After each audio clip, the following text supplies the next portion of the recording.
আসসালামু আলাইকুম বন্ধুরা, সবাই কেমন আছেন? আশা করি সবাই আল্লাহর রহমতে ভালো আছেন। আমিও ভালো আছি, সুস্থ আছি।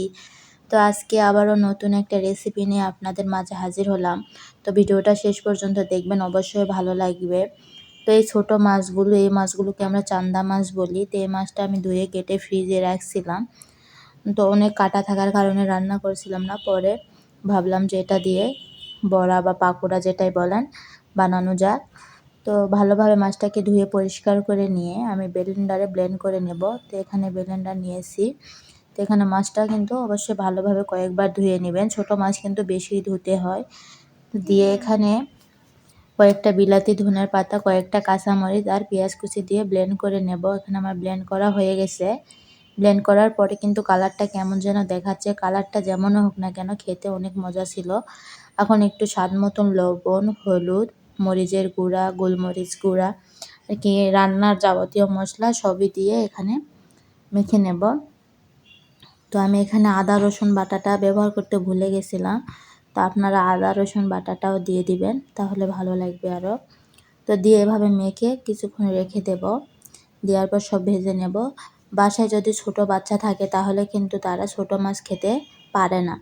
তো এইভাবে যদি বানিয়ে দেওয়া যায় তাহলে কিন্তু তারাও খুব সহজে খাইতে পারে। তো আমি এইভাবে আমার মেয়েকে দেই, তাহলে আমার মেয়ে মানে অনেক মজা করে সস দিয়ে খায়, ওর ভালো লাগে। তো ছোট মাছে তো অনেক পুষ্টিগুণ আছে, সেটা তো আপনারা সবাই জানেন। এইভাবে কিন্তু দিলে বাচ্চারাও নিমিষে খেয়ে ফেলবে।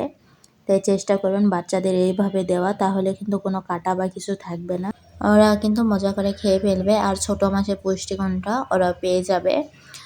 তো ছোট মাছের তো অনেক পুষ্টিগুণ। তো এই জন্য আমি আমার মেয়েকে এইভাবেই দেই, তাহলে আমার মেয়ে অনেক মজা করে খায় আর ওর ছোটো মাছের যে পুষ্টিগুণটাও পেয়ে যায়। তো আপনারা চেষ্টা করবেন আপনাদের বাচ্চাকে এইভাবে খাইয়ে দেওয়া। তাছাড়া এটা বড় মানুষদেরও অনেক পছন্দ। এটা আপনি বিকেলের নাস্তাতে রাখেন কিংবা গরম ভাতের সাথে, অনেক মজা। তো এখানে কিন্তু আমার ভাজা প্রায় হয়ে এসেছে, তারপরেও চাপিয়ে চাপিয়ে ভেজে নিচ্ছিলাম যেন ভিতরে একটু কাঁচা কাঁচা না থাকে। তো আর চেষ্টা করবেন এটা যখন দেবেন একটু পাতলা শেপে দেওয়া, তাহলে কিন্তু অনেক মরমরে হয়। তো আমারটা একেবারে পাতলাও হয় না, একেবারে মোটা হয় না। আমি একটু মাঝারি শেপে দিয়েছিলাম যে আমরা ভাত দিয়ে খাবো, কিন্তু আমার মেয়ে তো খালি খালি খেয়ে ফেলে। তো এটা আমরা ভাত দিয়ে খাবো বলে বানাইছিলাম, কিন্তু খালি খালি সব খেয়ে ফেলছি।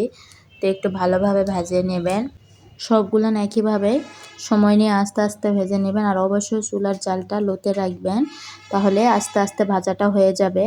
আর আপনি যদি হাইতে রাখেন তাহলে ভিতরে কাঁচাই থাকবে আর উপরে পুড়ে যাবে। তো সব কিছু ভাজাভুজি বা রান্না করার সময় লোতে রাখার চেষ্টা করবেন। তো সবাই ভালো থাকবেন, সুস্থ থাকবেন। আল্লাহ হাফেজ।